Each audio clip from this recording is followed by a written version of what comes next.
అది పోలీసు వాళ్ళకి ముందుగా తెలిసి పోయి కూడా చూడటం జరిగింది. ఏమేమి పెట్టారు ఒకసారి చూడండి. ఇవి కంకర రాళ్ళు చూడండి. ఇది పోలీస్ డిపార్ట్మెంట్ అంతా ఇక్కడే ఉంది.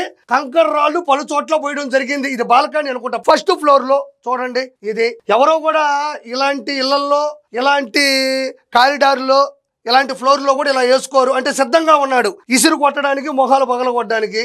చూడండి ఇదొకటి. ఇదిగోండి ఇది ఇంకొక వైపు. ఎక్కడ కూడా రాళ్ళు వేసుకోవడం జరిగింది. ఎక్కడ చూడండి ఇంత పెచ్చులు, ఏదో పెయింట్ డబ్బాలు అనుకుంటా, ఇంత పెచ్చులు. ఇవి కానీ తగిలినాయి అంటే తలకాయ 2 ముక్కలు అయిపోద్ది. ఇది చూడండి, ఇవి కూడా మారణాయుధాలేగా. పోలీస్ డిపార్ట్మెంట్ వారు దీన్ని నిశ్చితంగా పరిశీలిస్తున్నారు. మరి ఆయన ఇంట్లో సీసీ కెమెరాలు ఉన్నాయి కదా, మంది మార్పులు ఉంది కదా, సెక్యూరిటీ గార్డులు ఉంటారు కదా, కుటుంబ సభ్యులు ఉంటారు కదా, ఎవరూ తీసుకెళ్ళి అక్కడ పెట్టరు కదా, ఆయనే పెట్టుకున్నాడు. మరి ఎవరన్నా బయట వాళ్ళు తీసుకొచ్చి పెట్టారని చెప్పండి, నిరూపించమని చెప్పండి.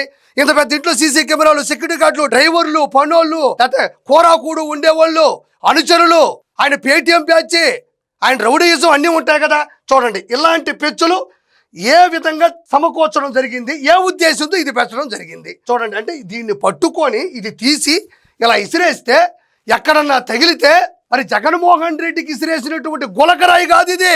ఏంది ఇది? కుండీలు పగిలిపోయే రాయి ఇది. చూడండి ఇవి ఒకటి.